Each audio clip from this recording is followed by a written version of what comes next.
Welcome to the Science and Paranormal with Dr. Yana and Dr. Elliot, where science meets the unexpected, where we delve deep into the mysteries that straddle the line between scientific inquiry and paranormal. Get ready for a mind-altering journey as we embark on this phenomenal discovery together on United Public Radio Network 107.7 FM.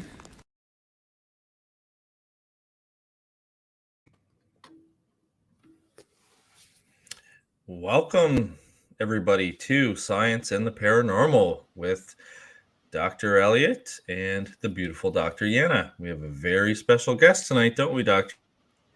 We have a fantastic guest today, astrophysicist Dr. Hugh Ross. He's a founder, senior scholar, and former president of Reasons to Believe.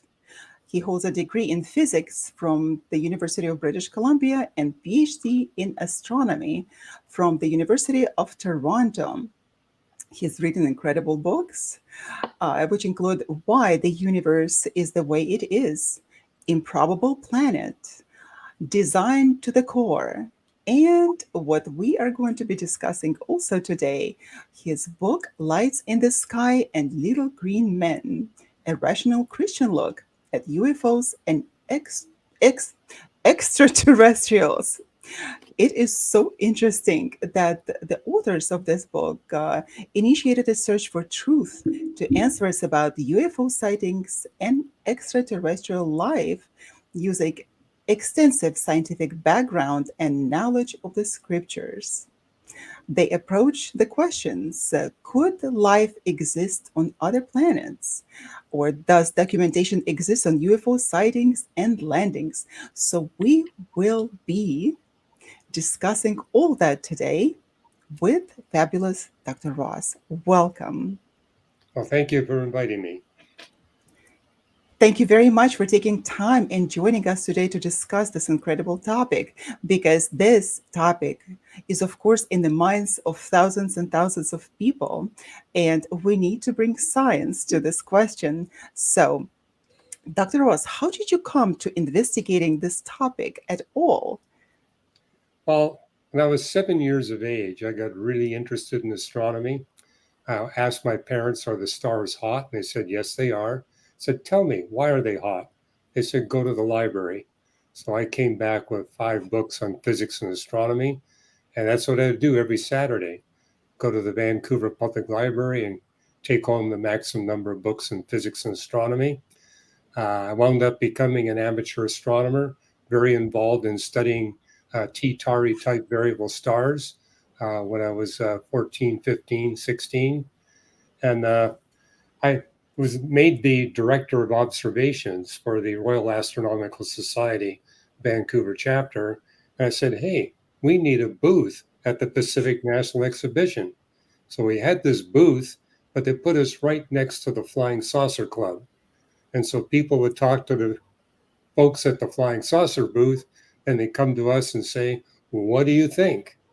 And so since I knew the night sky really well, people would come to me and say, hey, and what I discovered was that every university I participated in, whether it was the University of British Columbia, University of Toronto, or when I did my postdoctoral research at Caltech, I was assigned the job of processing UFO reports that came into the university.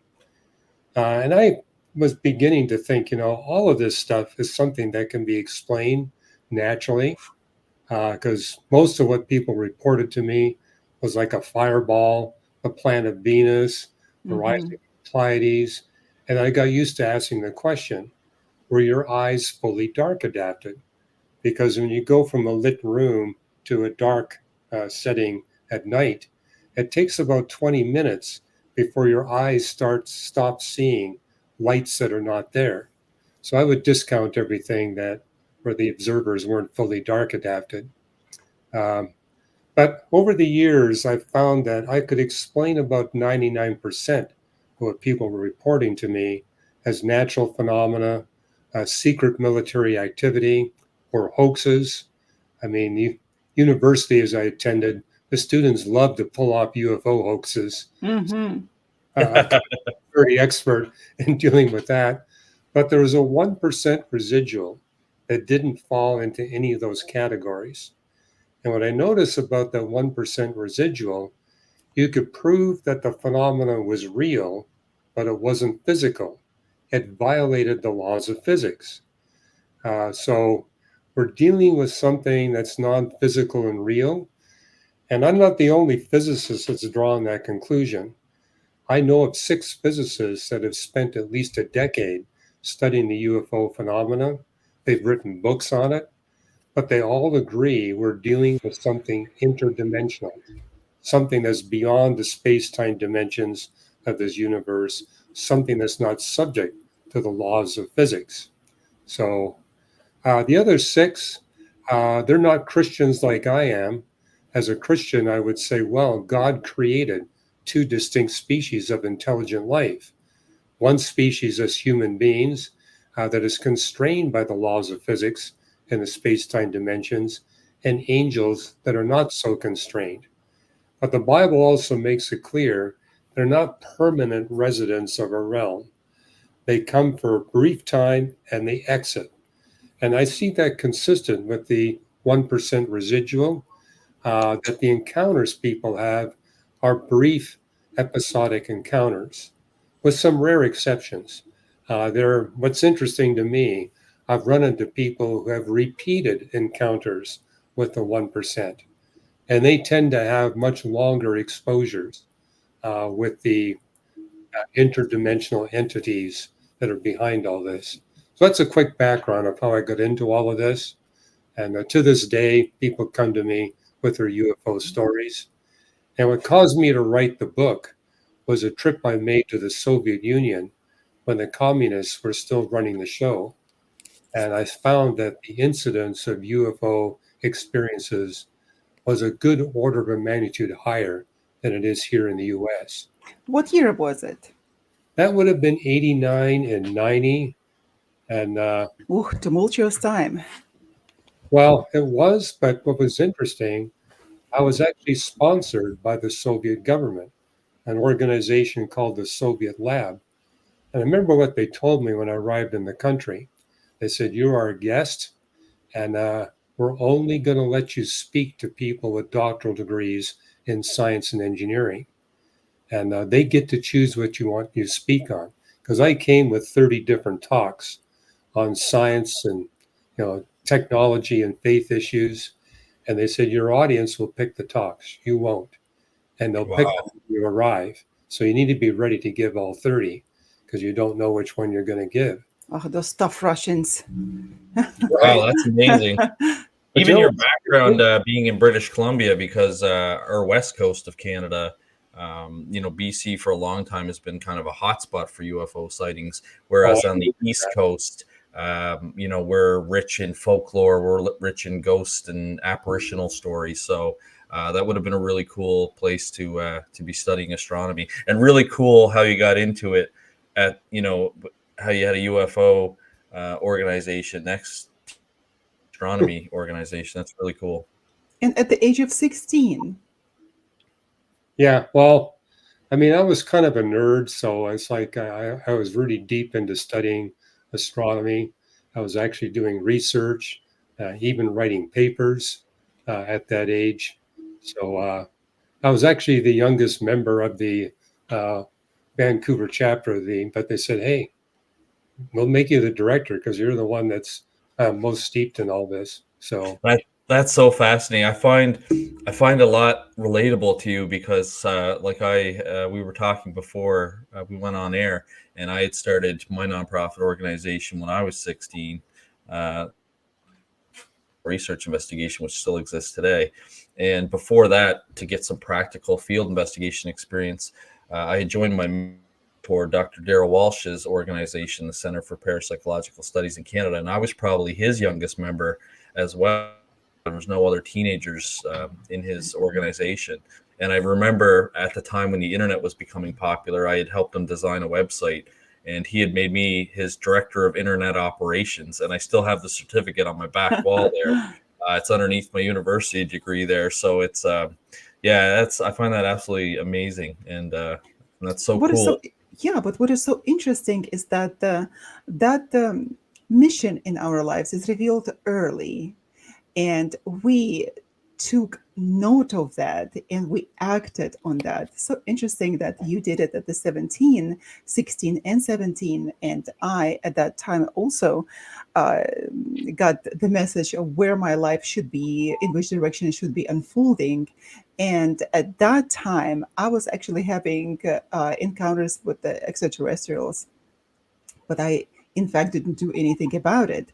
So I just took note, and I wrote those experiences down. And in fact, the same um, entities made their appearance 25 years later.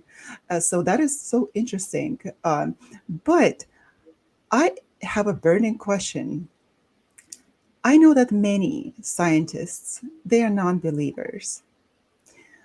And you found your faith much later, like not coming from a particularly religious background of upbringing in your family.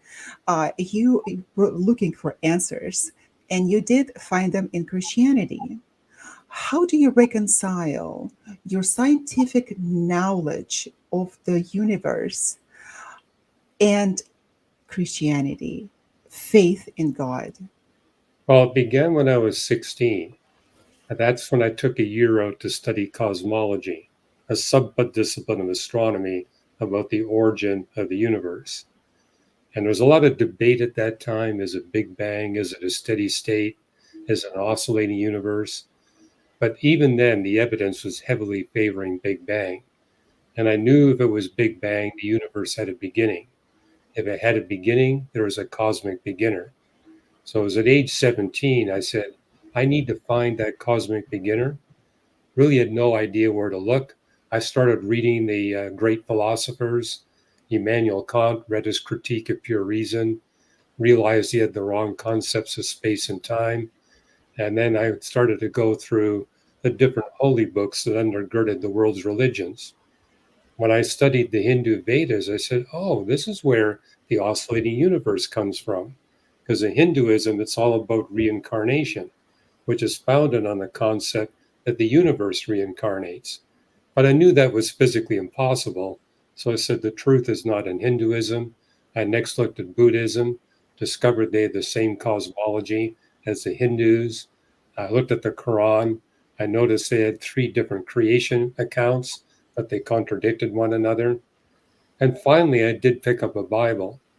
And when I began to go through it, I realized this is the one book that actually predicted the fundamental features of Big Bang cosmology thousands of years before astronomers discovered them. So I said, maybe this book really is a message from the one that created the universe. I spent 2 years putting it to a rigorous scientific test.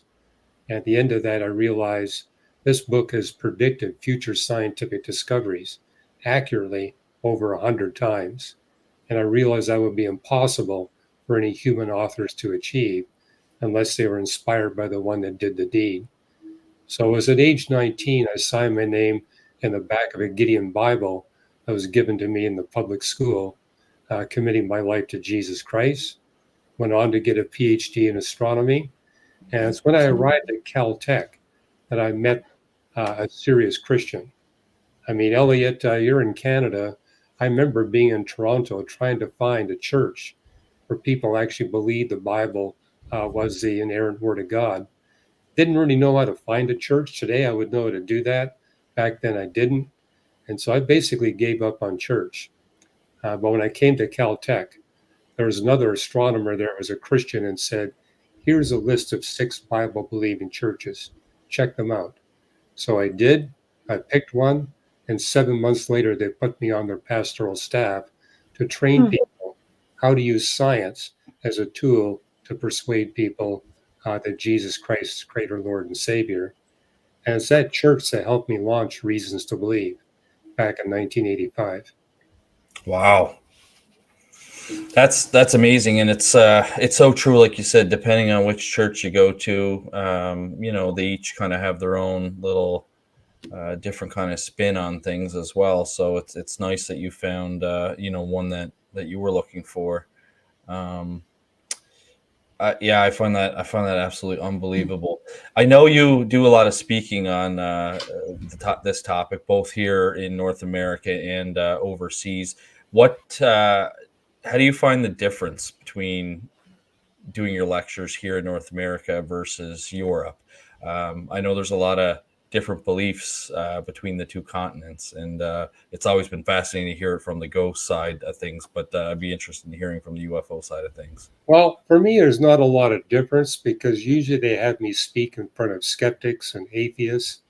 And I find that the ones in Europe are kind of like the same ones you find here in North America. And I found the same thing is true when I go to Africa and to Asia. So it's like, and the Bible tells us that people are not that different from one another.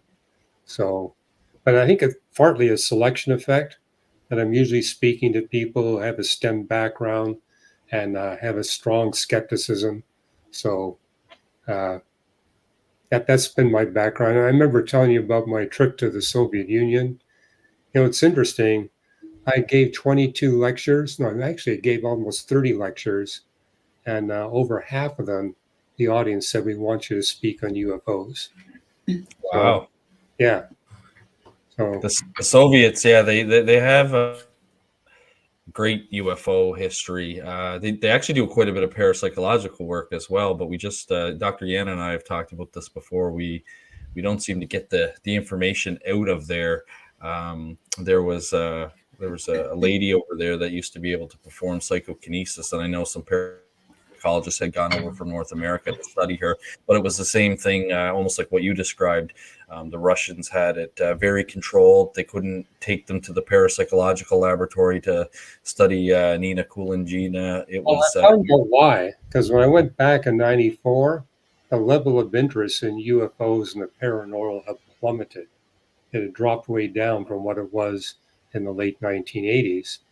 And I think the difference was back in the 1980s, their major scientific institutions were sponsoring research on occult physics. And it was all very secretive because they were hoping to develop occult weapons they could use against the West.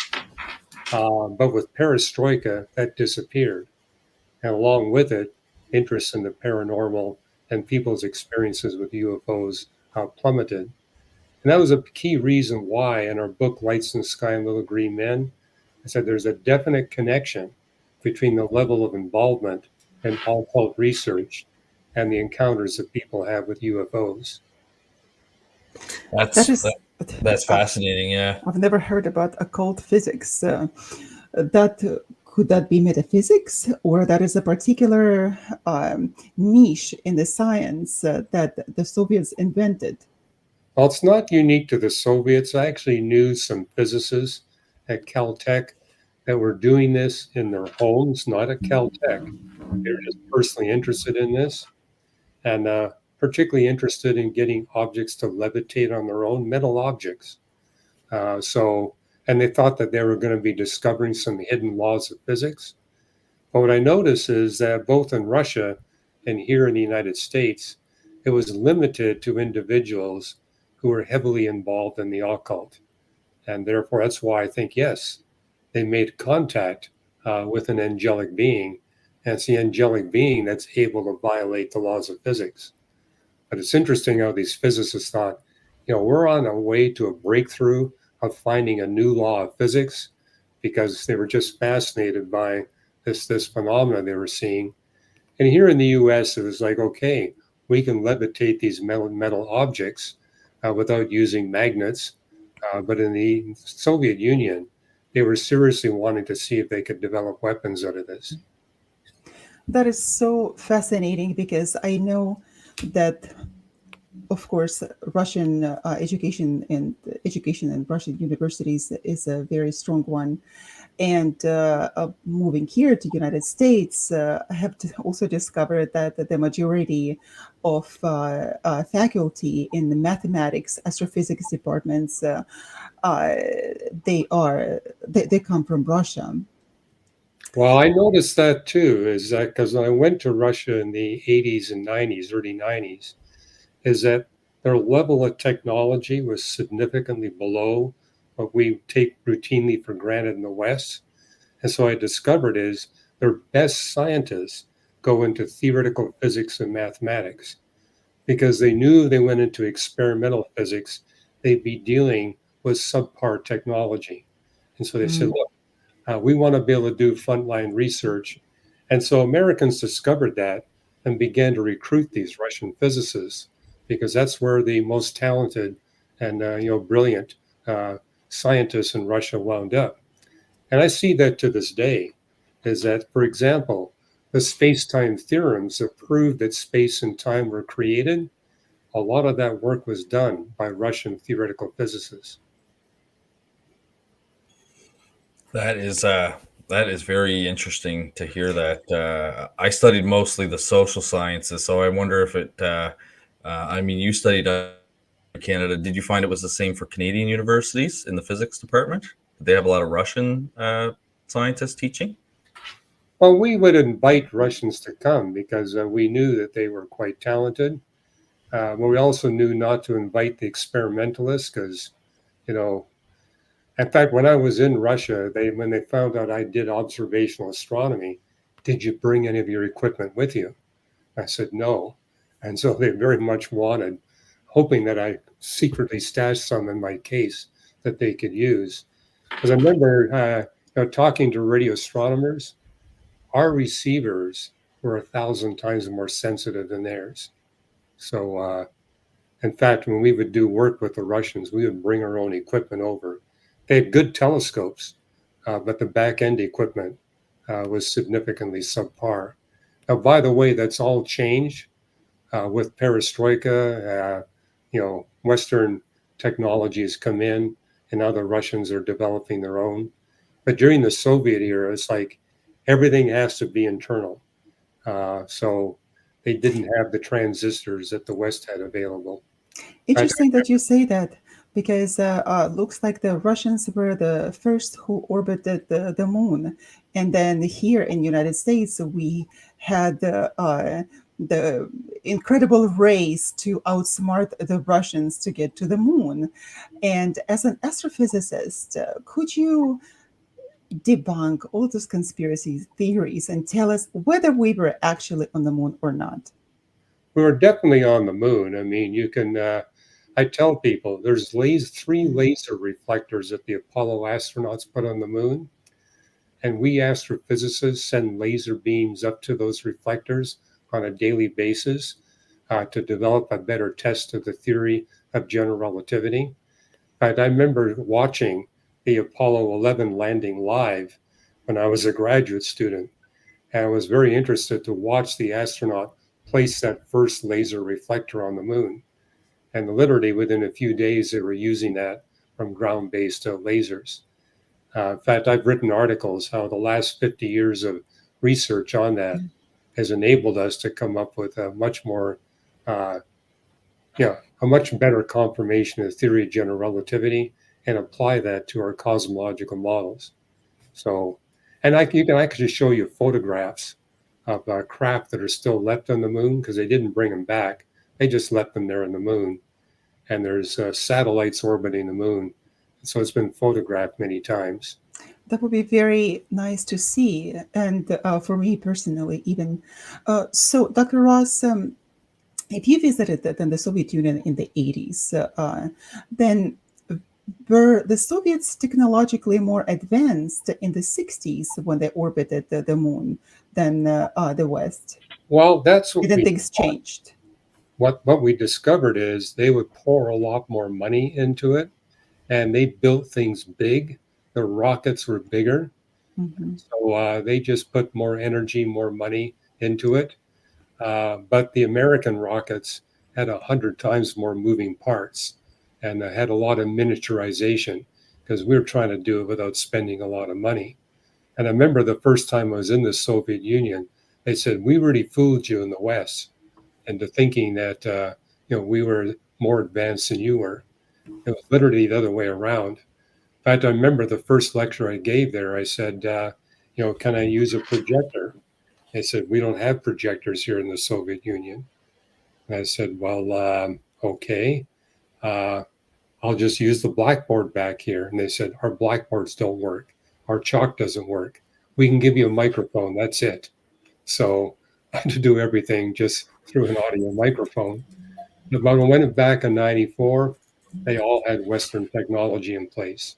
Projectors were in place, and they had nice blackboards. The food was way better. And I discovered why, because they imported it from the Netherlands and West Germany. So, however, I remember being taken to a Dachau by one of the KGB leaders. Ooh, He had a wonderful vegetable garden. He knew I liked vegetables, so I spent an afternoon there. But I also realized the astronomers and physicists there, they kept talking about these cockroaches. I said, well, what are these cockroaches? I said, each one of us has a KGB agent that watches his work.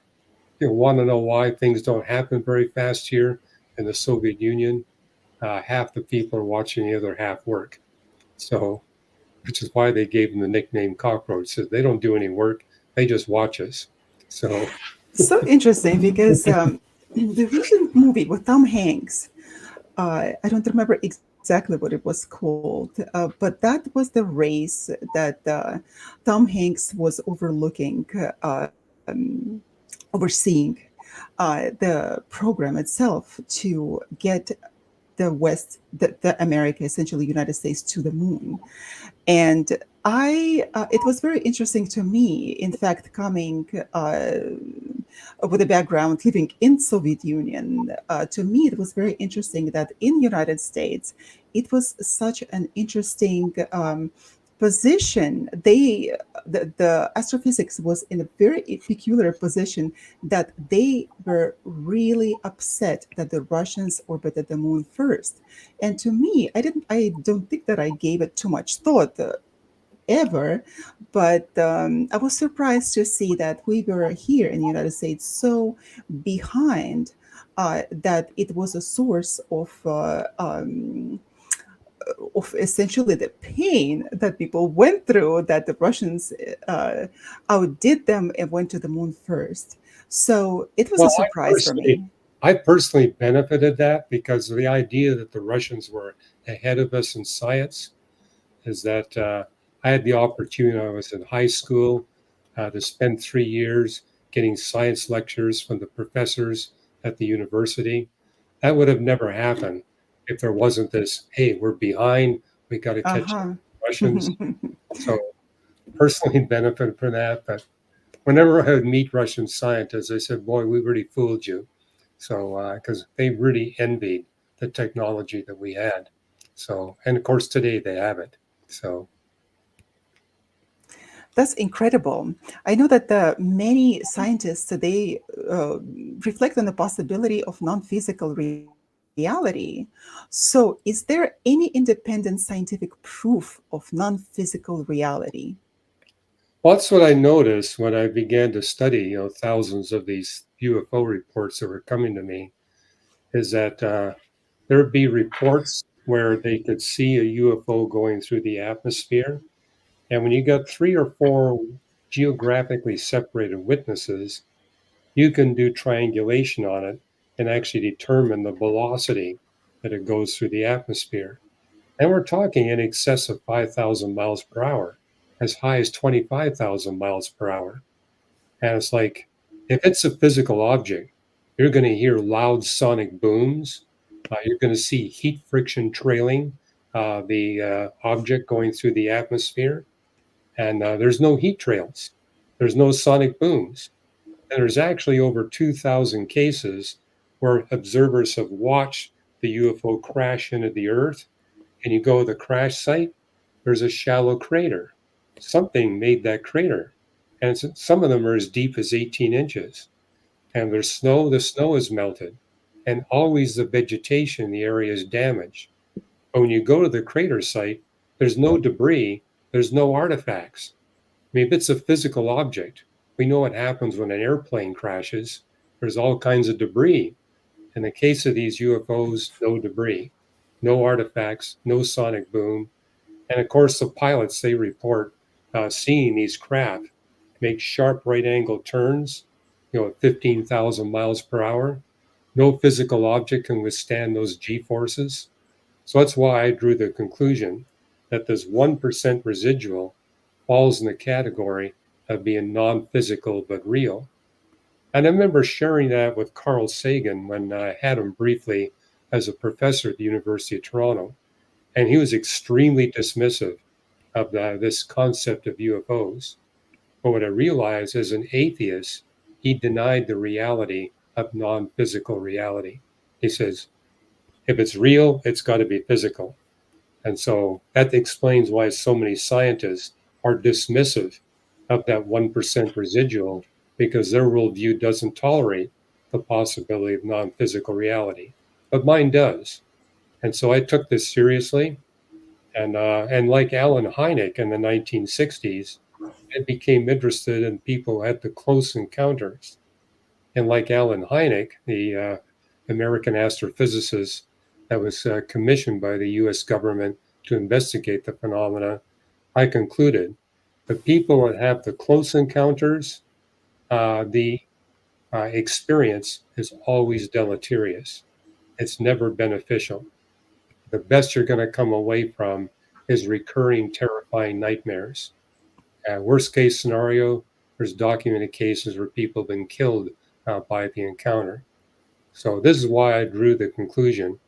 We're not dealing with the righteous angels. We're dealing with the fallen angels. They're out to harm us. They're out to deceive us. And what I notice is when people have messages in these close encounters, the information they're given, we can show is not scientifically correct, but it's at the level of what people understand about space physics. So if you go back 100 years ago, 150 years ago, the claim was that they were beings from the backside of the moon. But once the general public became aware, well, that's not possible, they changed their story and said we're from Venus. And when people realized how hot it is on Venus, they said they were from Mars. The story we're hearing today is they're from another planetary system, which is why I'm in the process of writing an update to Lights in the Sky and Little Green Men, basically saying we astronomers are actually trying to send spacecraft to the nearest planetary systems, and we recognize that the laws of physics will not allow us to send a spaceship any bigger than 10 centimeters across.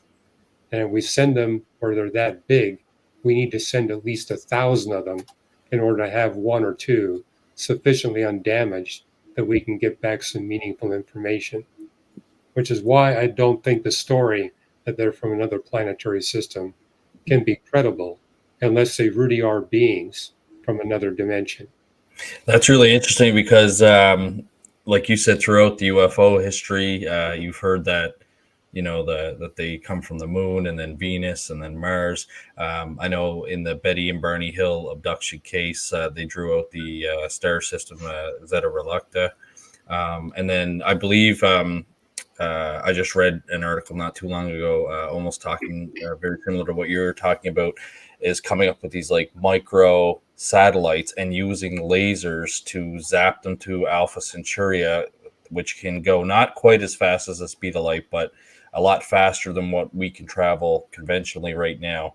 And like you said, launch a ton of them so that if any of them get lost or damaged, at least we have a few there to send some data back. Now, that's actually a serious project that is likely to be funded. Sending 1,000 tiny spaceships to Alpha Centauri. We know there's a planet orbiting Proxima Centauri, and people are very interested in saying, wouldn't it be great to get direct measurements up close of that planet? So that's a serious proposal. And because the spaceships are tiny, they're not that expensive. The downside is it's going to take a long time to get there and get the signals sent back to the Earth. Yeah, a lot faster than what we could do it if it was a conventional spaceship. But you're right; it's still going to take. I think the article said it was like 2 years just to get there, and then it would be obviously a couple more years for the data to come back. So you're looking at by the time you get all this in place, it's They're going to take actually saying 40 years because it's 4.25 light years away. 40 years. Wow. And they said if we go 1/5 the velocity of light, the damage to the spaceship will be too great. None of them will make it. We need to go only 1/10 the velocity of light. People think interstellar space is a vacuum. It's not. There's protons and neutrons out there. And if you're moving really fast, they can do significant damage over the course of the journey. And so the plan is to send them at 1/10 the velocity of light. Now you're looking at 42 years to make a one-way trip. So you have one generation send it out, and then the next generation Right, Yes, studying the data based on that. Yeah. right. this is fantastic. Absolutely amazing conversation. And we are live on United Public Radio Network 107.7 FM on Science and the Paranormal with Dr. Elliot and myself, Dr. Yana. And today we are talking with an incredible Dr. Hugh Ross. Dr. Ross, what do you think about George Van Tassel and his integratron that he started building in the late 50s in the Joshua Tree uh, Park here in California? Because he said that he met creatures from entities from Venus. And of course, as a psychologist, you would want to investigate the credibility of this person, whether he had any kind of psychological deviations. But listening to his interviews, you would think that that was a person of scientific background because he was mechanic, aircraft mechanic, and the flight inspector who moved to California's Mojave Desert to operate an airport. So then somehow accidentally he encountered those beings that gave him the blueprint to build the integratron. However, the integratron was not finished exactly, and as they claim that he was killed or he died 2 weeks before the completion, and not one single engineer or scientist is able to replicate it or to finish or was able to finish it because now it is unfinished and it's doing something else. And of course, what he intended it to be at this incredible integratron structure for rejuvenation of human bodies and cells as a scientific structure, it did not take place. What do you think about it? Well, he's not alone. I mean, there's been a lot of stories like that in the UFO literature. And, my investigation, again, I'm not alone. Several other physicists have likewise dived into this and said, we see no evidence that there's technology we're getting from these interdimensional beings that's beyond the technology what we're able to achieve without their help. And of course, there's stories going back to the ancient Egyptians had contacts with these beings, and that explains why they were able to build the pyramids to such high precision. But what I've discovered is the ancient peoples all over the world were building stone observatories like you see at Stonehenge. And if you don't have telescopes, these huge stone structures are basically designed to be gun sites. And what they now notice is that around these stone observatories, you've got these long straight roads that go out several miles. The astronomer would stand back 2 or 3 miles and use a stone structure as a gun sight to make measurements of stars and planets. And they could increase the precision of the position measurement by 5 or 6 times without any optical aid, just using those. And we now know the ancients built thousands of these stone observatories all over the world. So it really was no big deal for the Incas or the Aztecs or the Egyptians to build these amazing structures. Number one, they put a lot of money towards it and a lot of labor. We would never, put 70,000 workers to build a structure, but they would. And there was a time at the height of the Egyptian Empire when the team of astronomers were given 25% of the gross national product. Makes me as an astronomer envious because all we get from the US government is way less than 0.025%, but they got 25%. Ay, So, ay, ay. which tells us they didn't need any extraterrestrial help to achieve the technological things that they were able to perform. And they weren't stupid. They all knew that the Earth was a sphere. They knew the sun was the center of the solar system. You know, we think they're backward. We don't take into account they didn't have algebra. If you don't have algebra, the only way you can determine the future positions of the planets is to use plane geometry. And that only works if you make the Earth the center of the solar system rather than the sun. So the ancients actually knew otherwise, but they couldn't make the math work from a sun center perspective. They could from an Earth center perspective. And once they had algebra, then hey, they went with the sun center perspective. But if So, they had algebra at that time and they knew all of those facts before, what happened to our Middle Ages with Giordano Bruno and Copernicus when they tried to prove it mathematically, astronomically, and the Christian world would not listen? What happened? Did we regress into the Dark Ages? well, the Dark Ages weren't that dark. That's when universities were founded throughout Christian Europe. And yes, it was the Islamic mathematicians that invented algebra. Yes. So humans didn't have algebra until the 9th century AD. That was a major contribution of Islamic scientists was to come up with the mathematics of algebra. I had And a friend once, and he was from Amman. And when I told him, I said that the Arabs invented the algebra, he was so relieved. He said, thank you for admitting that because nobody else talks about it. So he was absolutely happy about it. yeah, and the Christians in Europe quickly adopted it, and this is Yes. things began to. That's what led to the Renaissance and all that. So But Dr. Ross, if you as a Christian and the man of science with background in astrophysics, what do you think about scientists also delving into the occult physics?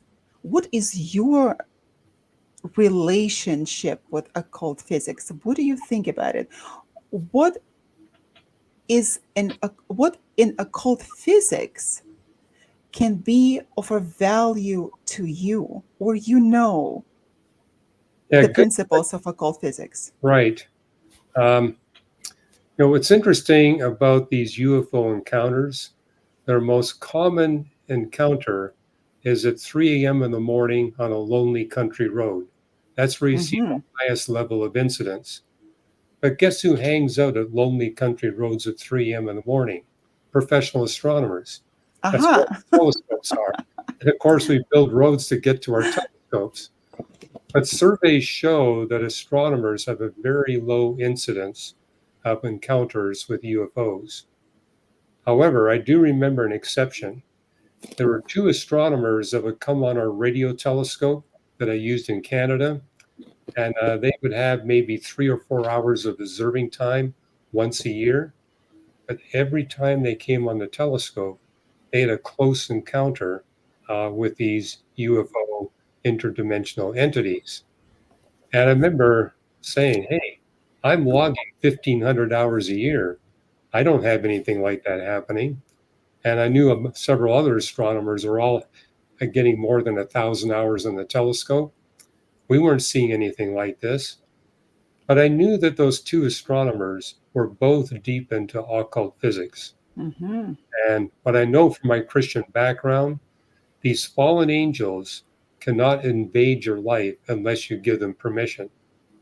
And you give them permission through trying to seek power through the occult, which is why the Bible warns us always put truth at a higher level than power. If you put power ahead of truth, you will be deceived. And don't be surprised if you have these encounters with these interdimensional beings. So, Power ahead of truth. That is yes. incredible. So, do you think that the extraterrestrials, are not making contacts with you, for example, personally, or just making themselves visible to just ordinary people who don't have any background in science? Do you think that they just want to do their business here on Earth, whatever mission that they may have, covertly? And if they were to uh, reveal themselves to you or to other scientists, that you would be able to do your research and unveil the truth about the extraterrestrial life sooner? Well, that's not going to happen because I'm staying away from the occult. And that's So, why we made our mhm. point in the book that what we're claiming is to have a scientifically testable explanation of these residual, the 1% of what people report as UFOs, basically making the point that the level of incidence of people having UFO encounters is proportional to the percentage of the population that are involved in the occult. So, for example, the percentages are much higher in France than they are in the United States, but there's a much higher proportion of the French population involved in the occult. And Elliot, I remember you mentioned British Columbia, where I've seen the highest incidence in North America is Alaska, British Columbia, and Hawaii. But those are three places where you got a higher percentage of the population involved in the occult. I was just looking into doing some research there for a television show, and you're right. BC actually had the Satanic Panic back in the I think it was the '80s, Right. with the book Remembering Michelle, or Michelle Remembering. I might have it mixed up, but it was basically a psychiatrist that ended up dating his patient, and they found out they wrote a book, and they found out it was all nonsense, but it had created quite a bit of satanic panic in BC at the time. And they also have a lot of witchcraft camps that I didn't know about. Apparently, Right. they have, yeah, witchcraft camps you can go to, and yeah, all kinds of paranormal stuff out there in BC. So I'm not surprised to hear that. I had a special guest speaker last year at the 2023 Halifax Paranormal Symposium. It was our first ever symposium that we held here in Nova Scotia, and I had brought Dr. Richard Gallagher there, and he is a psychiatrist at Columbia University that believes in demonic possession. But at the end of his lecture, actually, he started talking very much what we're talking about tonight. He had touched on UFOs, and he had touched on the experience of extraterrestrials and linked them to being same thing, fallen angels. And I know that upset some hardcore kind of UFO followers that were there, because they kind of believe in the typical extraterrestrial hypotheses. But it was first, I guess, when Dr. Gallagher was talking about that I had started to hear about this. And now that I've heard it, I've heard it from different people, and like tonight. So I Well, find it really interesting to mention like the extraterrestrial and demonic link, because some people even believe, when they looked at the Anunnaki scripts, that Michael the Archangel and Gabriel, that they might not necessarily have been talking about angels, but they could have been talking about like the ships of God, and that was their name. So it was, God's army of Michael and God's army of Gabriel that were coming to do battle. So I find it all very, very interesting, because I mean, I'm interested in the paranormal, but I also have an interest in demonology and ufology. So I find it absolutely mind blowing. well, you mentioned the extraterrestrial hypothesis. I find that that typically is what people think is responsible for UFOs, beings like us on another planet. And this is why, as an astrophysicist, I said, no, wait a minute. We can't even find a star that's sufficiently like the sun that it could be a candidate to have a planet orbiting it on which advanced life like us is possible. So the idea that, nowhere in our galaxy can we find another candidate star. And now we're looking, if you're going beyond our galaxy, you're looking at over 1 million light years. And so the light travel times are very, very long. because if they're beings like us, they're constrained by the velocity of light. And so I think we can definitively rule out, just based on astrophysics, the extraterrestrial physical hypothesis, which leaves you with what Jacques Vallée has said. We are dealing with interdimensional beings. And yes, they don't seem to be wanting to benefit us. They're out to harm us and deceive us. And I've interviewed a lot of people that have had the close encounters. People tell me, look, nothing bad has happened to me. It's because they didn't have a close encounter. When you have a close encounter, like Alan Hynek defined, that's when you begin to experience the unpleasant consequences. And so people come to me and they say, hey, do you want to get rid of this? They say, yeah, I don't want anything to do with this. Get the occult out of your life. That'll be the end of your UFO encounters. Well, if we look, well, I have a question for you. Very interesting question. That I know that my first encounter was at the time when I was 14, and I was giving interesting messages from them of the awful events that would happen in the future, and indeed they happened. To the proportions of in 1990, there was a enormous earthquake in Iran that took the life of thousands of people. And I was not involved in the occult. And I know that those were not particularly demons, because I was not in any particular religious current at the time. And what I remember when I was studying the Bible, having the doing the bachelor's in religious studies, what was perplexing to me is that even the Abraham, for example, if we study the Old Testament, the five books of Moses, if we look at that, the Bible warns us. Be kind to anyone that comes along, because you could be encountering the angels, because for example he wasn't even intending to see anyone, and all of a sudden two angels came along and he offered them food. And right. there's so many encounters like that in the Old Testament, and they were not involved in the occult. So what is your opinion on that? Well, the New Testament, Hebrews 13:2, says what you stated. Many of you have entertained angels unawares. And that's a message to Christians, basically saying that God will send one or more of the righteous angels to assist you in your ministry of serving Him. But they come for usually just a few seconds, then they're gone. And you see examples of that in the book of Acts, where God would send an angel to deliver Peter from his imprisonment. But it was a brief encounter and they were gone. And, as a pastor in our church between Caltech and the Jet Propulsion Laboratory, I've heard stories of people saying, yeah, my car was broken down. It's the middle of the night. I was freezing. And out of nowhere, this guy drove up, fixed my car, and was gone. And I didn't even see the car drive off. The car disappeared. So it's like, okay, maybe that's Hebrews 13 too. My concern, though, is people encountering the fallen angels. And I tell people, you got to be careful, because we're told to test the spirits to see whether we're dealing with the righteous or the fallen.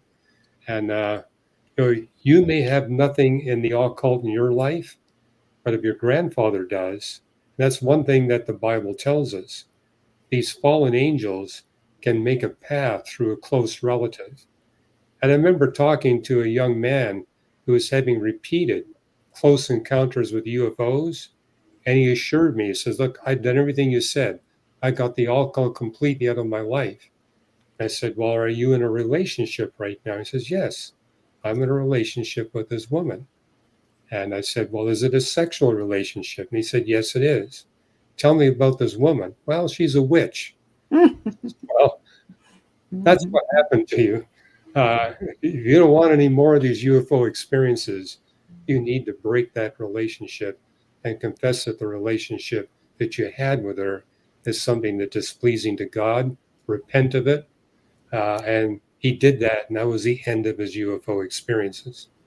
But I So mean, little green men are in fact the dark entities, the extraterrestrials, which in Christianity are called demons, or the right. extraterrestrials are demons, are totally different entities. Yeah, the Bible uses the term demon to refer to Uh-huh. fallen angels. And And what's fallen angels are extraterrestrials.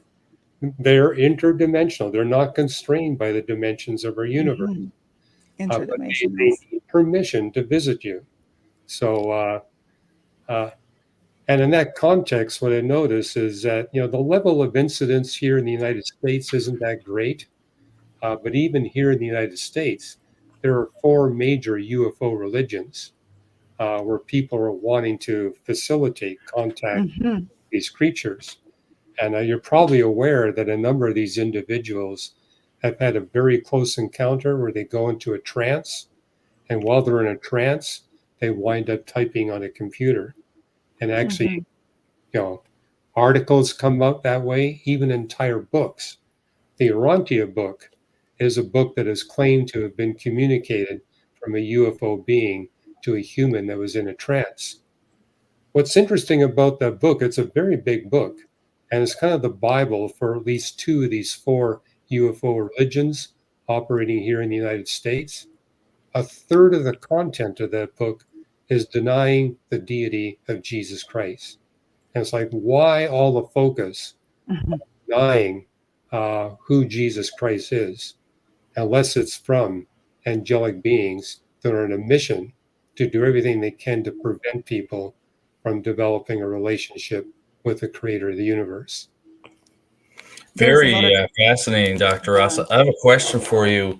For in demonic investigations, the demonic can manifest in different ways. A lot of times, I had a case, for example, where a child was communicating with what he thought was another child in his Right. room. And through the course of the investigation, we found out that he may have been actually communicating with a demon or a jinn from the Quran named Malik. And he had actually drawn a picture for his mother of a stick figure with like swirls around it. And she had asked him what it was. And he said, "Oh, it's the little boy that plays in the fire in my toy room that I talk to all the time." And so we were quite concerned about that. With contactees and abductees, they've talked about different images of extraterrestrials. They've talked about the grays appearing to them. They've talked about reptilians appearing to them. What's your thought on that? I think No, it's just another way that the phonic's manifesting to somebody, and that's how we as humans are perceiving that information. I hear a lot of stories like that where, in the middle of the night, they'll see one, two, or three of these apparitions come into their bedroom. And what's interesting is that they all struggle giving a detailed description of what they see. But they also claim that the encounter is quite terrifying and that they're trying to do everything they can to keep these entities at a distance, hmm. turning the light on or whatever they need to do. And in several of those stories that have come to me, I said, "Well, how long have you lived in the home?" And they said, "Well, my parents just bought the house." And so I'll talk to the parents and discover the previous owners were holding seances in that house and was in that very room where the seances were happening, which explains why their son was having these experiences, but none of the other members of the family were. Because the parents were very dismissive. "Oh, this is just you having a bad dream." But the fact that the dreams were happening virtually every night and that the child was afraid to go to sleep. I mean, for a child afraid to go to sleep at night, that's really abnormal. But once they actually went into that room, found some occult articles, got rid of it, had some people come and just say, "Hey, we need to cleanse this whole house and to just repent of what the people were doing here before we bought the house." Once they did all that, their son was able to sleep peaceably every night. No more terrifying nightmares, no incidences where he's wide awake at night and seeing these apparitions coming towards his bed and just cowering in fear. All that went away. Because when those entities are conjured, they're not going anywhere until they are being sent away. And of course, if they took possession of that room or that house, they will be residing there. And children, of course, will be seeing them and possibly having night terrors.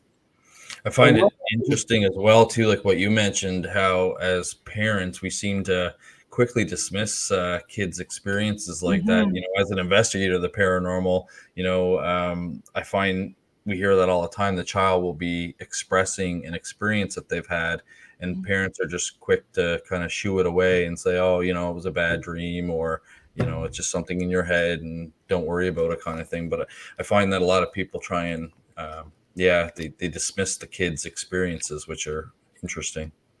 yeah, I mean, if it's happening every night or almost every night, and the child is afraid to go to sleep, you need to take that seriously because I that's agree. yeah. That is so interesting and such a fantastic conversation. And not only that, we learned about the UFOs and also what to do and what not to do in order not to get ourselves into different type of predicaments. A lot of the times nowadays, because of the availability of all sorts of literature, um, people do uh, cause so many different entities to come through, and that becomes the part of the problem, and not momentarily for them, but it stays with them, and it does what it can with their descendants as well. So it is a very important information to know and be careful. And it is not a game. It is not anything fun to do a Ouija board or anything else that comes with it, just to see who is there, because that can be very dangerous. There are entities, there are forces that are much stronger than us, or even those angels in our perception, what they are, what they can do, which can be so destructive that can even end your life. So we have to be very careful in where we step and what we do, what we touch with our hands. No, that's well said. I mean, and people need to be aware these beings can take whatever form they want. I mean, they can appear as a flying saucer, they can appear as a leprechaun. And I think what really fools people, they can appear as your dead father. So they can come back and take That's true. form.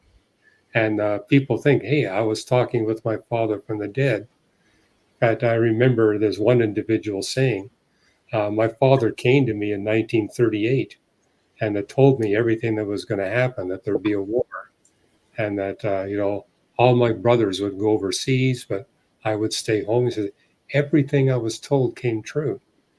I says, well, when you're in 1938, I think it was more than one or two people were aware a war was going to happen. There was a lot of evidence that was going to happen. And what really got me is that this entity that took the form of this man's dead father said, son, let me tell you something. If anybody says there's anything like eternal life, I'm telling you that's wrong. I know that is wrong.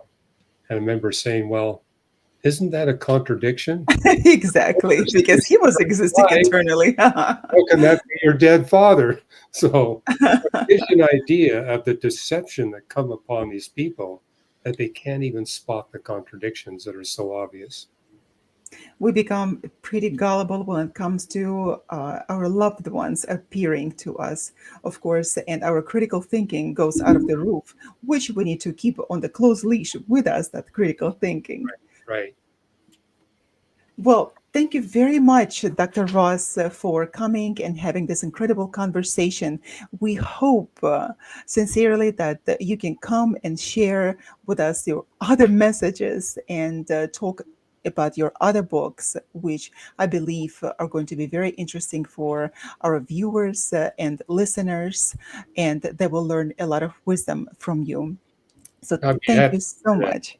It's been a That pleasure dialoguing with the both of you. Thank you, thank you, thank you. For today, our conversation, our podcast and radio show has come to the end. And we were live on United Public Radio Network 107.7 FM on Science and Paranormal. You were listening to Dr. Hugh Ross, Dr. Elliot, and Dr. Yana having an incredible conversation on science and UFOs. Have a great night, everyone. Good night and have good dreams. No nightmares tonight. Good night, everyone. Good night, and it was a pleasure meeting you, Dr. Ross. Oh, likewise.